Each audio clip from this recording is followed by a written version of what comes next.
മക്കളെ തരണം ഉപ്പാപ്പ. ഉദ്ദേശങ്ങൾ പൂർത്തീകരിക്കണം ഉപ്പാപ്പ. നിരാശയാക്കരുതേ ഉപ്പാപ്പ. ഇവിടെ വരാൻ ഒരുപാട് തവണ വരാൻ ഞങ്ങൾക്ക് തൗഫീക്ക് നൽകണം. ഞങ്ങളിലൂടെ ആയിരക്കണക്കിന് മുഅ്മിനീങ്ങളെ ഇവിടെ നിങ്ങൾ എത്തിക്കണം. അതിന് ഞങ്ങൾക്ക് തൗഫീക്ക് നൽകണം. ഞങ്ങളിതാ തൽക്കാലം പോകുന്നു. നിങ്ങളോട് യാത്ര ചോദിക്കുന്നു. മരണം വരെയും മരണസമയത്തും മരണാനന്തരം ഖബറിലും പാർത്ഥിക ലോകത്തും നിങ്ങൾ ഞങ്ങളോടൊപ്പം ഉണ്ടാകണം.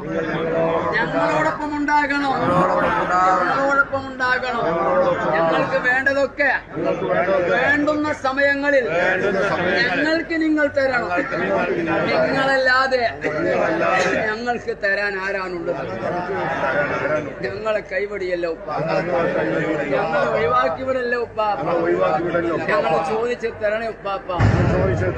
അസ്സലാമു അലൈക യാ വലിയല്ലാഹ്. അസ്സലാമു അലൈക യാ വലിയല്ലാഹ്. അസ്സലാമു അലൈക യാ വലിയല്ലാഹ്. അസ്സലാമു അലൈക യാ വലിയല്ലാഹ്. അസ്സലാമു അലൈക്കും. അസ്സലാമു അലൈക്കും. ദാറ ഖൗമിൻ മുഅ്മിനീൻ. ദാറ ഖൗമിൻ മുഅ്മിനീൻ.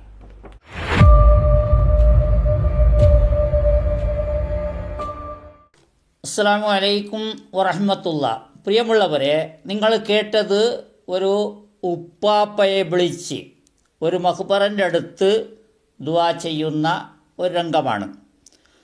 അവർക്ക് ഈ രീതിയിൽ ദുആ ചെയ്താൽ മാത്രമേ എല്ലാ കാര്യങ്ങളും ശരിയാകുന്നതും രോഗങ്ങൾ ഇല്ലാണ്ടാകുന്നതും പണക്കാരാകുന്നതും കുട്ടികളുണ്ടാകുന്നതും എല്ലാം അള്ളാഹുവിനെ വിളിക്കാതെ അള്ളാഹുവിനോട് നേരിട്ട് ദുആ ചെയ്യാതെ ഇതുപോലെ മരണപ്പെട്ട് കിടക്കുന്ന ഖബറിൻ്റെ അടുത്ത് വന്ന് ഉപ്പാപ്പയെ വിളിച്ചാലാണ് എല്ലാ കാര്യവും ശരിയാകുന്നത് എന്നാണ് ഇവരുടെ വിശ്വാസം. അതാണ്. അപ്പോൾ ഇവിടെ ബഹുമാനപ്പെട്ട ഒരു ഉസ്താദ്, അദ്ദേഹം ഈ മടവൂർ കാഫിലക്കാരനുണ്ടല്ലോ, അദ്ദേഹത്തെ അറിയാത്ത ആൾക്കാരില്ല. നിങ്ങളുടെ വീട്ടിലേക്കും അയാൾ വന്നിട്ടുണ്ടാകാം. കാരണം നിങ്ങൾക്ക് CMനെ അറിയാമെങ്കിൽ അദ്ദേഹം ഏത് രീതിയിലാണെങ്കിലും അവിടെ എത്തിപ്പെടും. നിങ്ങളോട് ചോദിക്കാൻ, നിങ്ങൾക്കുള്ള ഓർമ്മയിലുള്ളത് പറയാൻ, അതല്ലെങ്കിൽ അദ്ദേഹം പറഞ്ഞു തന്ന ഒരു സെറ്റിംഗ് ചെയ്തു തരും. ഏതായാലും അദ്ദേഹത്തിൻ്റെ വളർന്നത് പോരാ എന്ന് പറഞ്ഞ് പിന്നെയും വളർത്തുകയാണ്. അതുപോലെ നല്ല പണ്ഡിതന്മാരോട് പോലും അദ്ദേഹം കള്ളം പറയിപ്പിക്കുന്ന, അവർ ഇതൊരു നല്ല കാര്യമല്ലേ എന്ന് ഇദ്ദേഹം പറയുമ്പോൾ, ഇദ്ദേഹം ഒരു മുസ്ലിയാറല്ലേ, അപ്പോൾ ഇദ്ദേഹം പറയുമ്പോൾ അവർ സമ്മതിച്ചു കൊടുക്കുന്നു, അതുപോലെ പറയുന്നു. ഒരുപാട് വയസ്സന്മാർ അവർ എന്താണ് സംസാരിക്കുന്നത് എന്ന് പോലും മനസ്സിലാകാത്ത ഒരുപാട് വയസ്സന്മാരെ ഇൻ്റർവ്യൂ ഇദ്ദേഹം ചെയ്തതാണ്. അതിനെ പകർത്തിയതാണ് വീഡിയോയിൽ. യൂട്യൂബിൽ പകർത്തിയും കൊണ്ട് അദ്ദേഹം അതിൻ്റെ കാശിലാണ് കഴിയുന്നത്. അദ്ദേഹത്തിന് വേറെ മാർഗമൊന്നുമില്ല. അതാണ് ഒരു വീഡിയോയിൽ അദ്ദേഹം വിളിച്ചു പറയുന്നു, ഇതിനെ ഞാൻ നിർത്തുകയില്ല എന്ന്. ആരെന്ത് പറഞ്ഞാലും ഇതിനെ ഞാൻ നിർത്തുകയില്ല എന്ന് പറഞ്ഞാൽ CMനോട് ഉള്ള ഇഷ്ടമോ ഔലിയാക്കന്മാരോടുള്ള ബഹുമാനമോ ദീനിൻ്റെ കാര്യമോ അതൊന്നുമല്ല.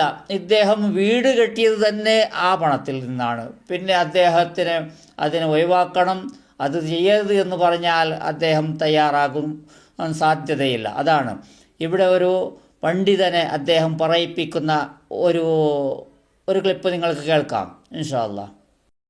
കായംകുളം ഭാഗത്തുനിന്നുള്ള ഏതോ ഒരാൾ ക്യാൻസർ രോഗിയായിട്ട് വായിലൊക്കെ പുഴു നിറഞ്ഞ് നാവിൻ്റെ ഭാഗങ്ങൾ പലതും പുഴു തിന്ന് ദ്രവിച്ച് ആ അവസ്ഥയിൽ മഹാനവരുടെ അടുക്കൽ വന്നു.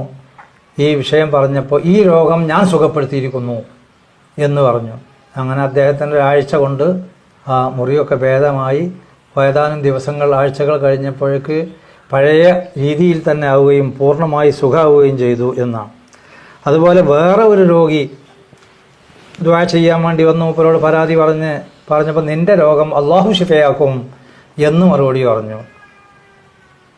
അദ്ദേഹത്തിൻ്റെ രോഗം മാറിയതുമില്ല, മരിക്കോളം ആ രോഗിയായിട്ട് തന്നെ കഴിഞ്ഞു.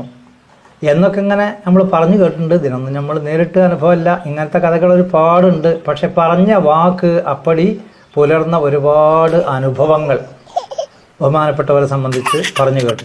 ബഹുമാനമുള്ളവരെ, നിങ്ങളിത് കേട്ടു.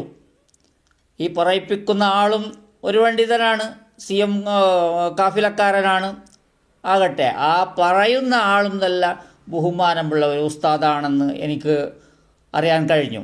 അപ്പോൾ ഇത്തര കാര്യം ഈ മുസ്ലിയാക്കന്മാർ, ഉസ്താദന്മാർ, പണ്ഡിതന്മാർ എന്ന് പറയുന്നവർ ഇതിനെല്ലാം പറഞ്ഞുകൊണ്ട് നടക്കുമ്പോൾ അവിടെ എന്താണ് പറഞ്ഞത്? ഒരാൾ വന്നു, CM അത് വേണ്ട എന്ന് പറഞ്ഞു.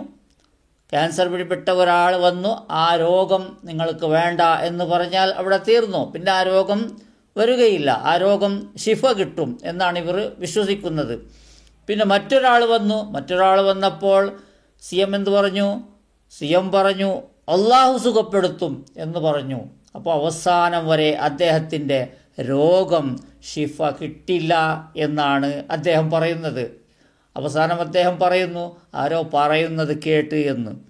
അപ്പോഴവിടെ മനസ്സിലാകുന്നത്, ഞാൻ ആദ്യം പറഞ്ഞതുപോലെ ഈ കാഫിലക്കാരൻ്റെ എല്ലാ തട്ടിപ്പാണ്, കാഫിലക്കാരൻ്റെ സെറ്റിംഗാണ് എന്ന് നമുക്ക് നല്ലപോലെ മനസ്സിലാകുന്നു. എങ്കിലും ഈ കാഫിലക്കാരൻ ഇത്ര ഒരു പണ്ഡിതന്മാരെ ഇതിന് ഉപയോഗിക്കരുത്. എവിടെയെങ്കിലും ജോലിയില്ലാത്ത ഒരു വയസ്സന്മാരെ, കാക്കമാരെ പോലത്തെ ചില്ലറ ആൾക്കാരോട് വേണം കള്ളം പറയിപ്പിച്ച് നല്ലപോലെ വയറ് അയാൾ നിറക്കട്ടെ എന്നാണ് എനിക്ക് പറയാനുള്ളത്. അതിനേക്കാൾ കൂടുതലൊന്നും പറയാനില്ല. ബഹുമാനമുള്ളവരെ, ഇതാണ് നമ്മൾ നല്ലപോലെ മനസ്സിലാക്കേണ്ടത്. ഇവർ ഔലിയാക്കന്മാർ എന്ന് പറഞ്ഞ് എന്തെല്ലാം ചെയ്യുന്നു, ഇവർ കാട്ടിക്കൂട്ടുന്ന അവസ്ഥ, ഇവർ അതിൻ്റെ പേരിൽ ജീവിക്കുന്നതും ഇസ്ലാമിൻ്റെ പേരിൽ ഫുള്ളായി അവർ ജീവിക്കുന്ന തന്നെ അതിൻ്റെ പേരിൽ തട്ടിപ്പ് നടത്തി വിശ്വസിപ്പിച്ച് ജനങ്ങളെ ഏതെല്ലാം രീതിയിൽ വിശ്വസിപ്പിക്കാൻ കഴിയുന്നോ അത്രയും ഇവർ വിശ്വസിപ്പിച്ച് അവരുടെ കയ്യിൽ നിന്ന് കിട്ടുന്ന പണവും അതുപോലെ അവിടെ കിട്ടുന്ന ബിരിയാണിയും വെച്ച് ഇദ്ദേഹം നടക്കുന്നതും അതുപോലെ ഒരുപാട് മുസ്ലിയാക്കന്മാരും ഇതിന് തന്നെയാണ് ഇവർ ഖബറിനെ കെട്ടിപ്പൊക്കുന്നതും എന്നാണ് നമുക്ക് മനസ്സിലാക്കുന്നത്. ഇൻഷാ അല്ലാഹ് അടുത്തതിൽ സംസാരിക്കാം. അസ്സലാമു അലൈക്കും വറഹ്മത്തുള്ളാഹി.